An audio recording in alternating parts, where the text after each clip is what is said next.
God has created you with a big heart, a wonderful spirit, a loving spirit, and He has poured so much into you that you feel responsible for everyone's happiness, everyone's success. Welcome back to the Overwhelmed to Resilient podcast. I'm Dr. Phyllis, your host. Today's episode number 17, is titled Breaking the Guilt Code. Stop apologizing. Now, you may be asking, wait a minute, what do you mean stop apologizing? Aren't we as Christians supposed to forgive and be loving and apologize when we do something wrong? My answer is yes. But for those of us that are just wired to be givers and are very responsible and caring, we tend to over apologize, which just fuels the fire of guilt.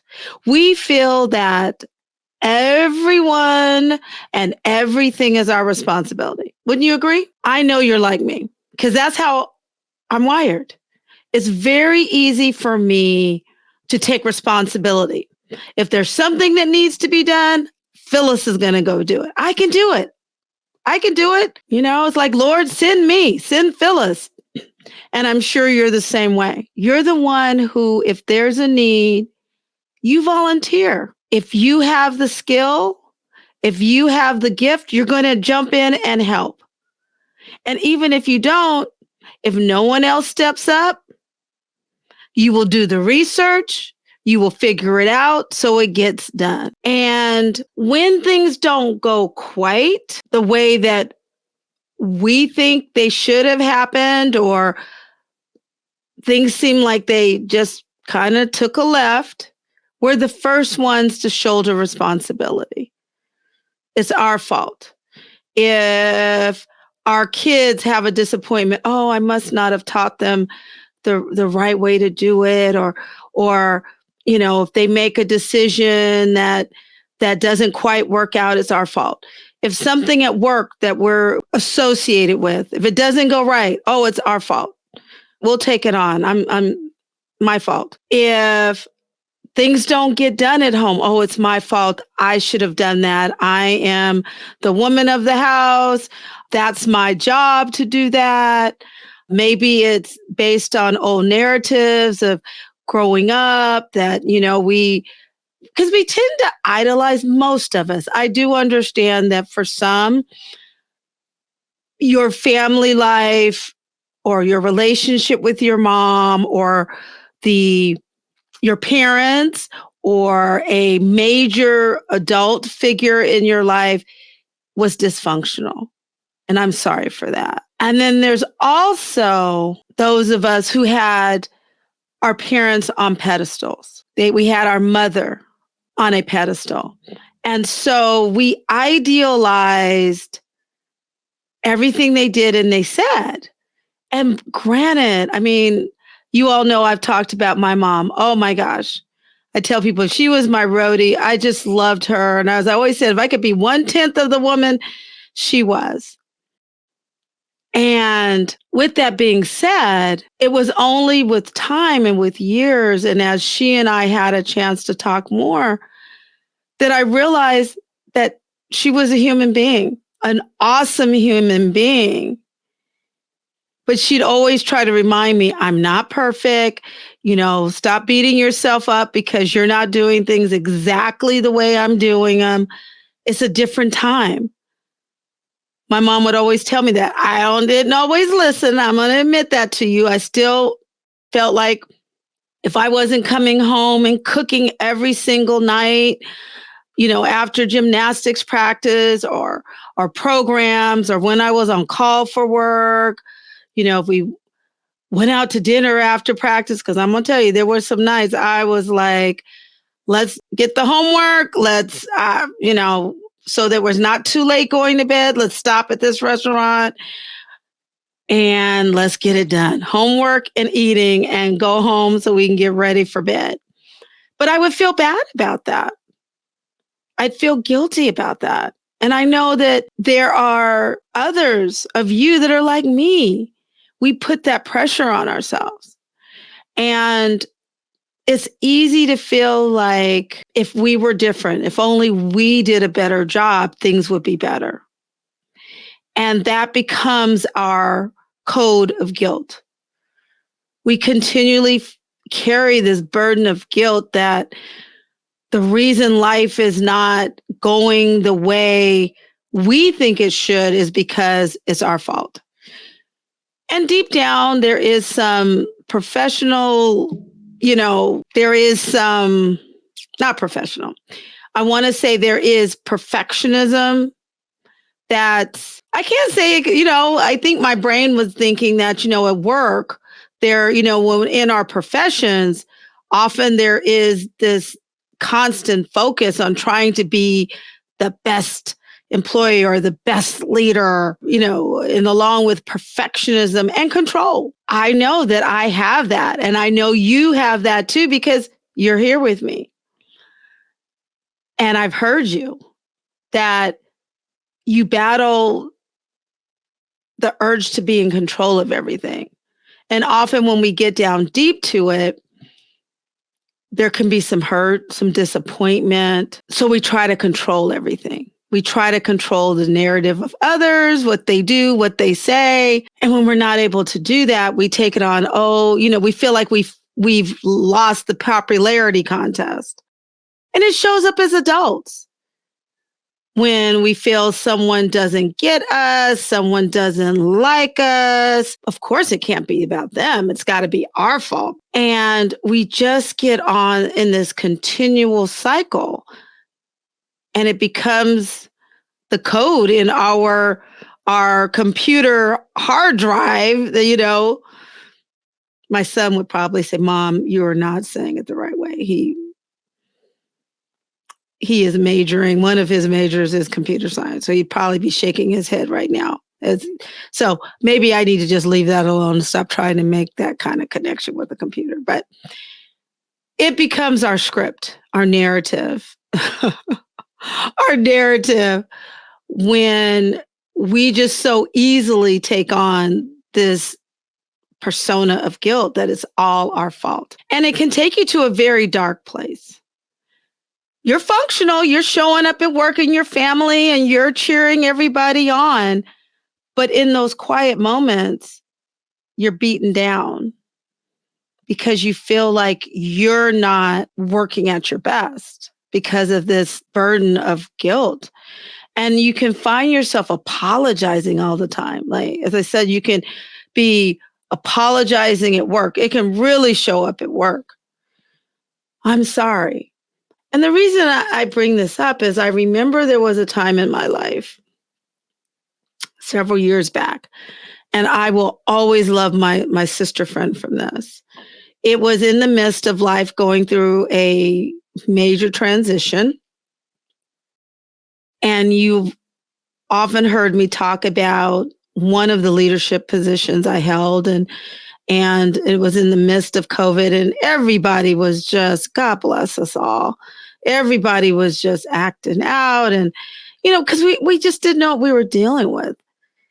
But that wasn't it. That probably was just the icing on the cake. There had been signals, and long before that, life had changed me. It had made me a little unsure of myself. And I had experienced a series of, I'm going to call what I experienced as rejection. In my community work, I was like giving, trying to be better, to help several organizations be better. And I had one that I love, and God bless them. They always had my back, but there were some smaller ones I was volunteering with. And some things happened that I felt rejected, that they didn't want to hear what I said, and I wasn't being respected for my voice. And so I did leave. I did stop volunteering with them. Yet deep down, it was hurtful as a woman to feel that at the end of the day, because it was a group of several men, and I'm not hating on our men, but I had to realize, Phyllis, they were not ready. Yes, in the 2000s, they were not ready for a female to be telling them what to do. But at the time, I thought it was my fault. I didn't get them to like me. I did not get them to respect my view. So I suppressed that feeling. I took on the responsibility. It was my fault. So then when I experienced a somewhat similar situation at work in the midst of everything going on, it just snowballed. And then when those things happen, wouldn't you agree? You start to think that it's something wrong with you because, of course, we can't have two situations where it's them. It has to be me. It has to be my problem. And so when it happened and when you get tired and you get beaten down and you're overextended and overcommitted, you start apologizing. Now you're one person. You're one person. And everybody, you may be dealing with 25, 30 other people, individuals with their own issues and challenges that are impacting how they show up in life and how their bumper car bumps into yours or how you all collide. But when you're wired like us with a heart for people, a heart for giving, and really have an intention to try to do right, to show the love of Christ, it's easy that you take on the guilt and fault of all these other 25 people, but in that moment, you take it on. So then you start to doubt yourself and question yourself. And then you start apologizing. And really, at the end of the day, you are apologizing to other people for how God has created you. And that's not good.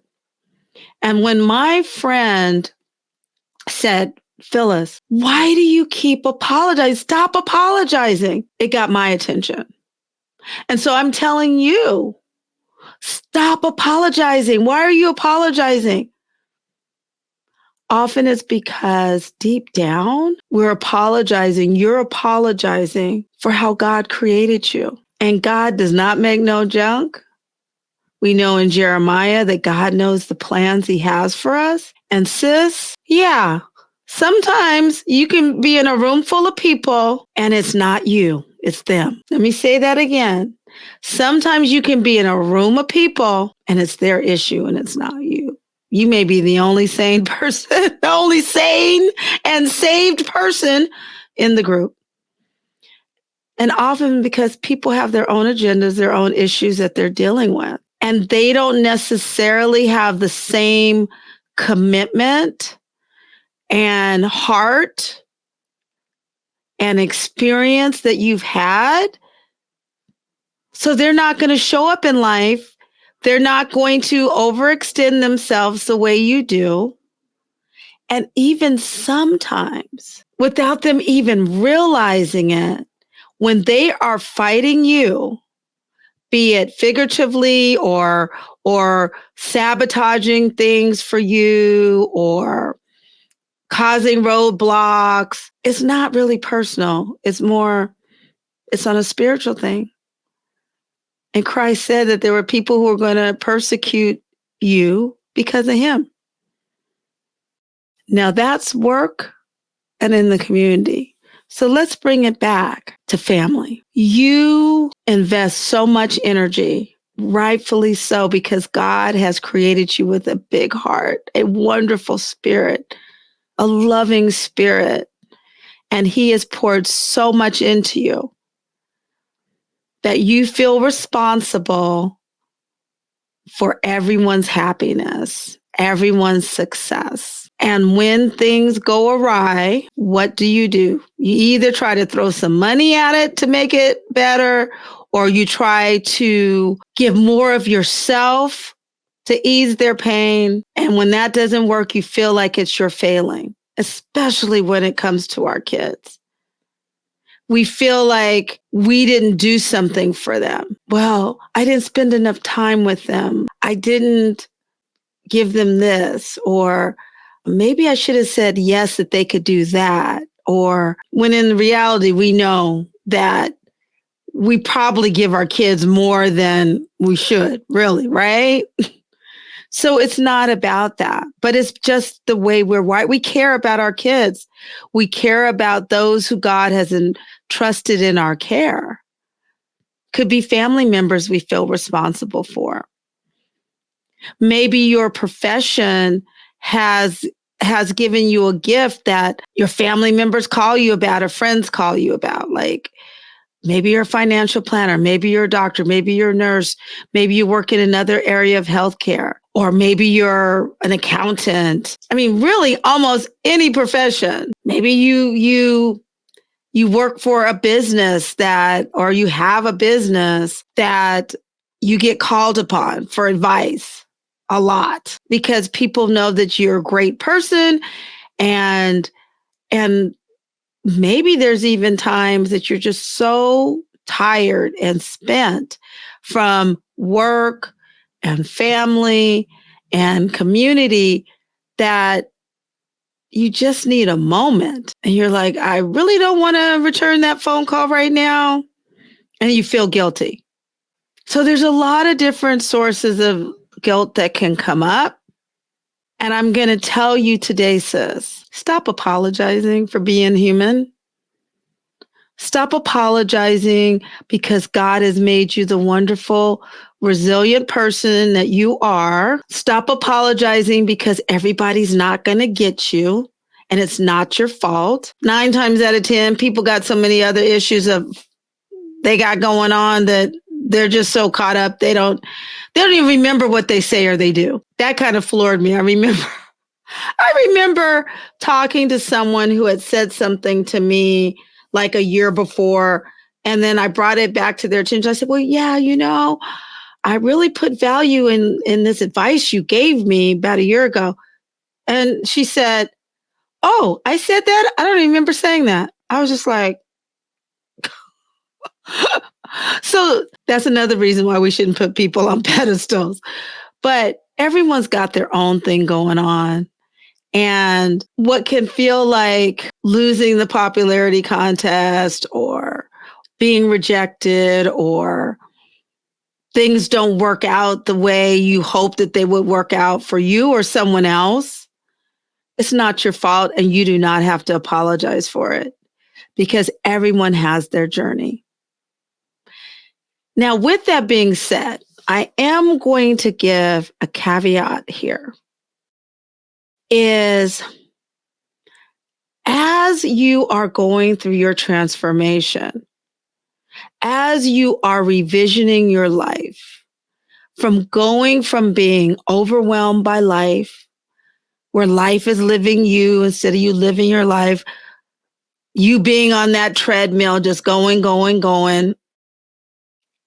there are going to be times where you do need to come back and apologize to those that you just haven't been present for. I had to do that. Even though my family said, what are you apologizing? Now, this is a different situation because whereas I'm doing all of these apologies at work, right? As I started resetting my GPS and putting work in its proper place, putting volunteerism in its proper place, I had to step back and look at priority. And those who are in my closest circle, who've been there for me through thick and thin, when I woke up, so to speak, and realized that I had invested so much time and trying to earn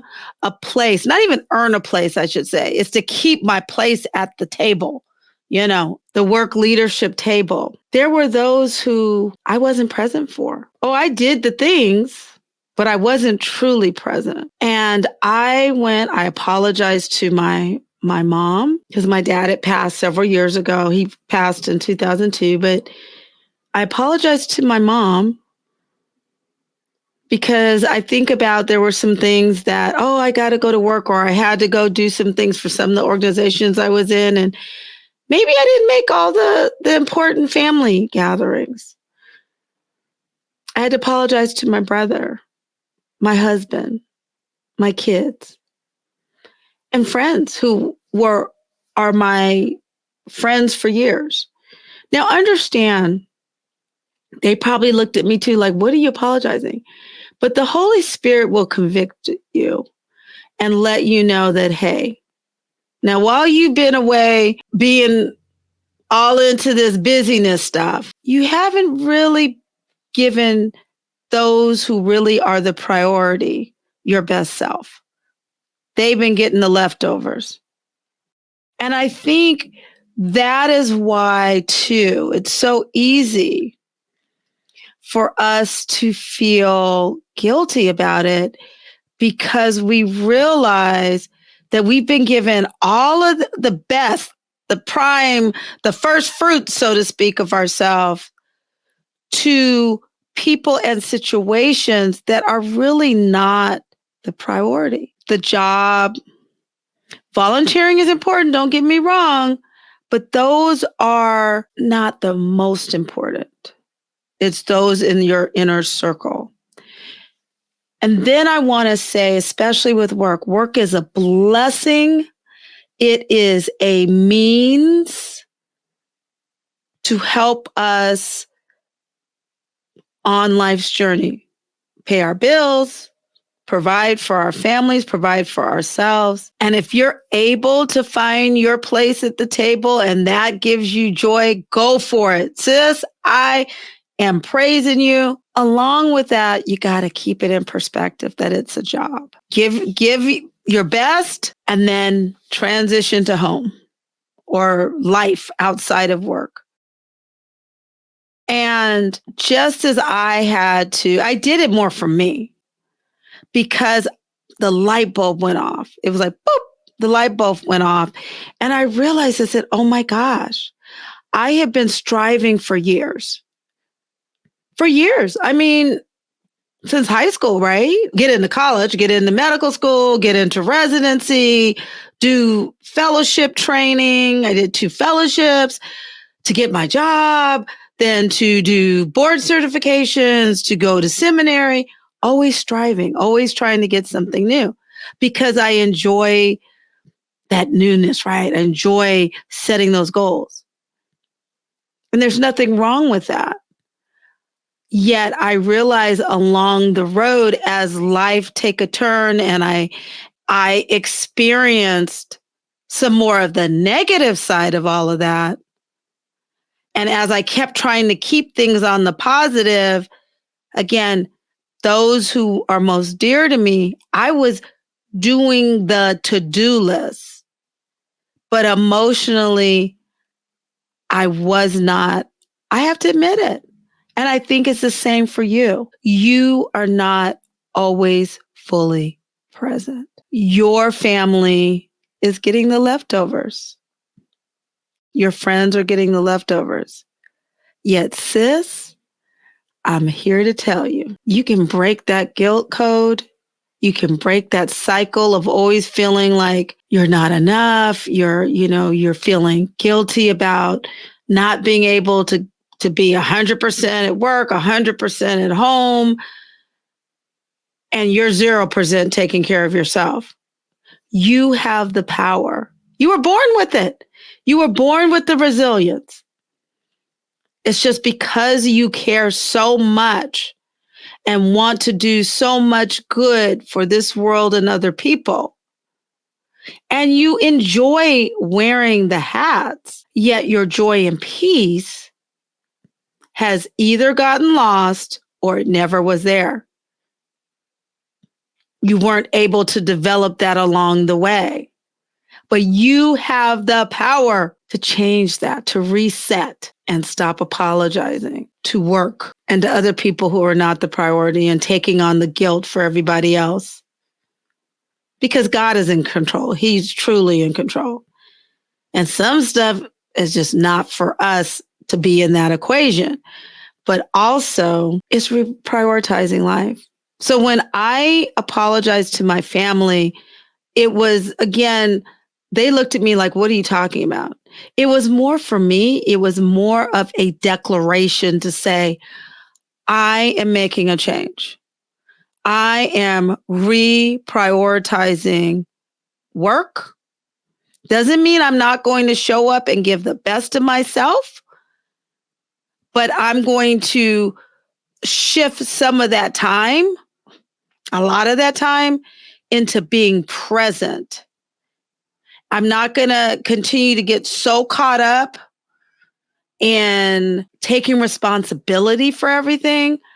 I'm just going to be in the moment. I am going to stop apologizing for who God has created me to be. And I am going to stop the treadmill, or at least get on that treadmill with intention, know when to start it and when to stop it. And you have the power, sis, the same. You have the power. You can do it today to say, you know what? I do not have to be responsible. I almost want you to repeat it after me. I do not have to be responsible. It's not my job to be responsible for the success of everything and everybody. I have to stop apologizing for how God has created me. I will embrace who God has created me to be. I will embrace that I have a huge heart. I will embrace that not everybody's going to get me. Everybody's not going to like me. And that's okay. I am going to attempt to find a middle ground with people. Yet I'm not going to change my standards, my ethics to feel quote unquote liked. And I am going to do the very best I can, be it working at my job, be it working in my business. Yet I am going to know when it's time to dial that down, turn it off. And I am going to not feel guilty because life is too short. I'm not going to apologize for wanting to live life, to be with the most important. So sis, if nothing else, I want you to today stop apologizing for who God has created you to be. Because just maybe why things don't seem to be lining up where you're at, let's especially talk about work, is because you're putting a period where God only means a comma. And maybe you've been there a while, so maybe he's put a semicolon, but that's not the period. That's not the end. So you don't need to apologize to others because they don't get you. Like it's your fault that they don't get you. Stop apologizing. It is not your responsibility for your children's success. It is your responsibility to do the best you can to pour into them and provide opportunities, but they have to learn things for themselves. That was one of the hardest things I had to realize. And you have to stop apologizing for saying, I need a moment to rejuvenate, to refresh, to reclaim, to reconnect with you. So as you can see, I love this topic about guilt because too much is given, big hearts, loving hearts, a heart for service, us Christian women who wear all the hats. Along with that comes a vulnerability to feeling guilty when you're not keeping all the balls up in the air, or you feel like you're wearing the hats all the time in the best way. I love you. I value you. You have the power. You were born resilient. As I always say, yes, life will throw you some curveballs and tarnish or dampen that flame a little bit, but you are resilient. And I always cherish you joining me every week. I look forward to it. And I hope you will join me again for the next episode of the Overwhelmed to Resilient podcast. Love you, sis. Take a moment for yourself. Stop apologizing to people and situations that are really, I'll just say it, unimportant. God bless you. Take care now. Bye-bye.